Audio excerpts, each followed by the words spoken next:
Assalamualaikum warahmatullahi wabarakatuh. Saya Dina Syafitri, mahasiswi dari jurusan Administrasi Pendidikan Universitas Negeri Padang.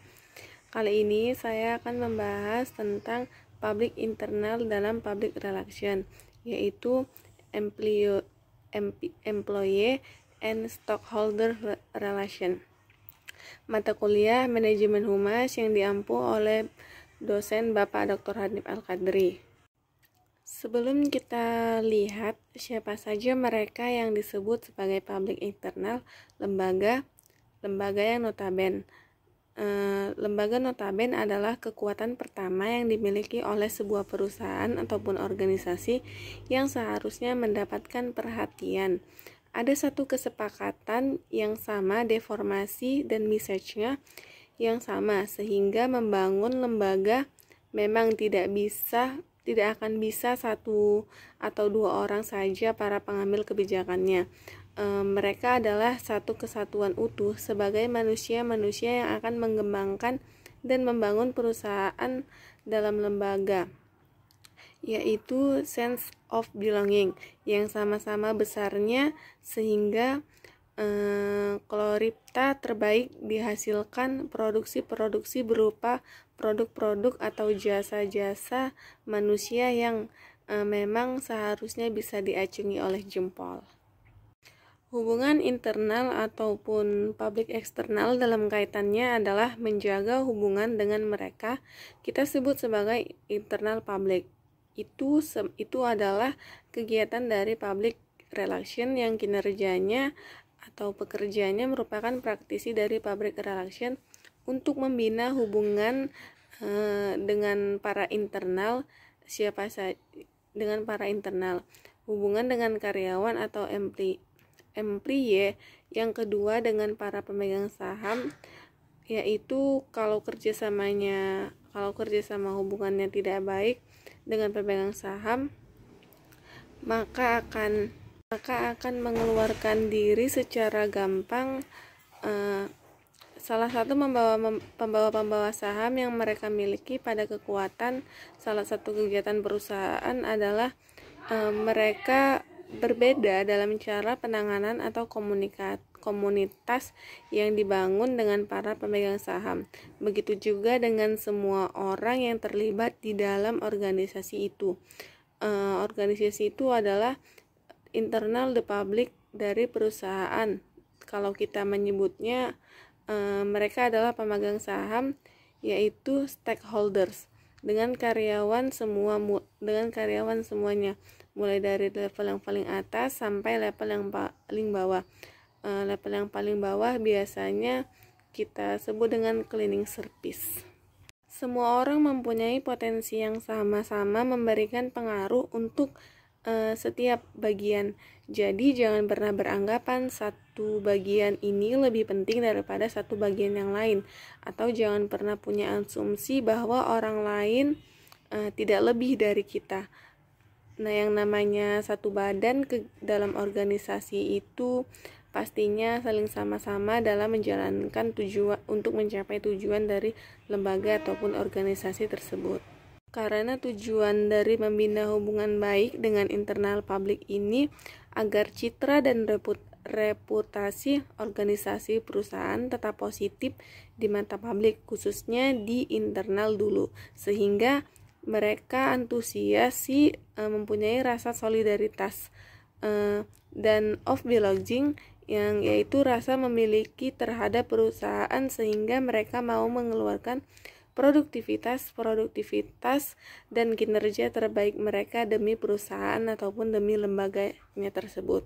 Kemudian bagaimana mereka memelihara hubungan atau budaya organisasi ini menjadi satu titik sentral dalam kinerja public relation yang digawangi oleh para teknisinya, sehingga apa yang membentuk yang kita sebut tadi sebagai sense of belonging, sense of responsibility.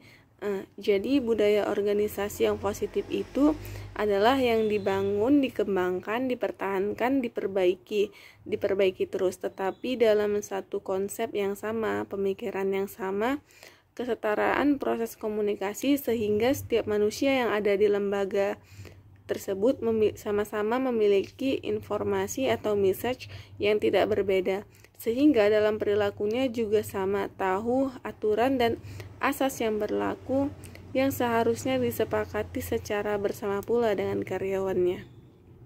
Nah, sekarang kita coba lihat satu persatu. Kalau tadi internal public-nya itu ada beberapa yang kita bahas. Kali ini yang pertama kita bahas adalah karyawan atau employee relation. Employee relation itu pemegang saham ataupun kita menyebutnya stakeholders. Mereka yang memiliki saham, memiliki kepentingan dan yang memiliki hak untuk mendapatkan keuntungan dari modal yang ditanamkan di perusahaan ataupun lembaganya tersebut. Kita tidak bisa memperhitungkan bentuk-bentuknya. Kalau untuk hubungan atau the player relation, hubungan dengan para karyawan, yang jelas komunikasi dua arah itu harus memberikan garis perintah dan tidak akan memberikan dampak positif bagi produktivitas, bagi proses kinerja yang berjalan di sebuah lembaga yang akan banyak tersumbat ketika komunikasi dilakukan dengan satu arah. Dengan adanya perintah, adanya kondisi, maka para karyawan juga bisa menyampaikan pendapat atau pandangan mereka tentang keberatan dan saran-saran mereka yang nantinya akan ditampung oleh praktisi public relation mereka yang akan berada di tengah-tengah sebagai mediator antara pengambil kebijakan dengan para karyawan secara keseluruhan. Jadi bagaimanapun karyawan yang sudah melakukan apa yang sudah ditetapkan berdasarkan garis perintah. Makanya sekarang bagaimana perusahaan itu kalau dari sisi public relation sebenarnya yang paling menakjubkan adalah bottom up. Kenapa? Karena semua keluhan dan masukan yang dirasakan oleh karyawan yang ada di bawah itu justru menjadi catatan atau masukan untuk mengembangkan diri, mengembangkan kualitas dan memperbaiki kinerja, dan itu merupakan data empirik yang sebenarnya sulit untuk kita cari, tapi melalui sistem komunikasi yang dua arah yang dilakukan oleh para praktisi public relation ini justru menjadi sangat mudah semua, dan itu ditampung dengan baik lalu dijadikan menjadi catatan dan fakta, kemudian di-float bersama dan dijadikan satu titik untuk menjadi bahan pertimbangan. Bagaimana kebijakan-kebijakan, bagaimana sebuah perusahaan itu menjadi dan memanfaatkan masukan-masukan dari semua lembaga untuk dipelihara, dan melalui bentuk-bentuk tersebut bentuk kinerja dan karyawan itu jadi terpelihara. Kejujuran yang sebenarnya dialami dan dirasakan oleh para karyawan itu adalah internal publiknya. Kalau kita lihat internal public itu hipotensinya adalah sebenarnya prospek untuk memperbaiki eksternal public kita, hubungan baik kalau sudah ada dan itu menjadi kendala dan persoalan yang seharusnya difikirkan sangat matang. Tingkat efektivitas humas atau public relation itu sangat dipengaruhi itu untuk membangun hubungan baik dengan para internal public tadi. Hal ini sangat dipengaruhi oleh beberapa hal. Yang pertama adalah keberadaan pimpinan ataupun lembaga dalam berkomunikasi itu menjadi komunikasi manajer komunikasi. Pengambil kebijakan dan komunikasi para praktisi public relation itu tidak hanya ahli dan tidak hanya berpengalaman, namun juga sebenarnya harus didukung oleh sumber daya teknisi modern, dan itu dibangun dengan kondisi emosional yang ada personal touch-nya. Tak hanya membangun komunikasi dua arah, namun itu dipengaruhi oleh kesadaran sekaligus pengakuan dari pihak-pihak manajemen dan akan menjadi arti penting dalam komunikasi dengan para pegawai dan para stockholder tersebut. Kemudian stockholders itu mengakui dan meyakini bahwa perusahaan akan sulit berkembang, bahkan sulit bertahan ketika produktivitas dari para karyawan tidak baik. Penjelasan kebijakan perusahaan yang menampung berbagai macam keluhan, artinya memang akan sangat mustahil apabila semakin besar perusahaannya dan semakin besar jumlah karyawannya untuk melakukan komunikasi satu dengan dua orang secara beruntun atau terus-menerus, atau melakukan komunikasi langsung dengan banyak orang itu akan kurang efektif. Maka caranya melalui media tadi yang ada di internal.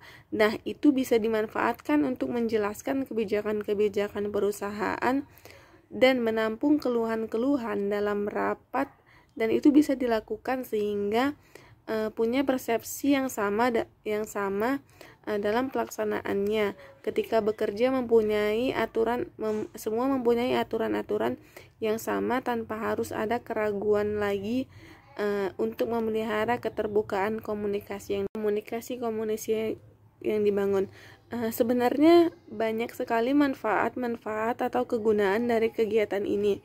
Tapi yang jelas adalah ketika terbentuk semuanya, ini akan menjadi hal yang lancar dan menjadi persepsi yang akan sama. Setiap orang akan melakukan hasrat terbaik dari apa yang mereka punya, sehingga mereka bekerja dengan hati karena pimpinan ataupun orang-orang pimpinan itu memberikan motivasi untuk membangun dan memberikan pengaruh, sehingga karyawan mengikuti setiap perintah, bukan dalam bentuk perintah tapi karena takut, karena adanya keseganan dan karena memang harus begitu. Sense of belonging, health responsibility. Baiklah, demikian untuk public internal relation. Demikianlah video yang dapat saya jelaskan. Lebih dan kurangnya saya mohon maaf. Wassalamualaikum warahmatullahi wabarakatuh.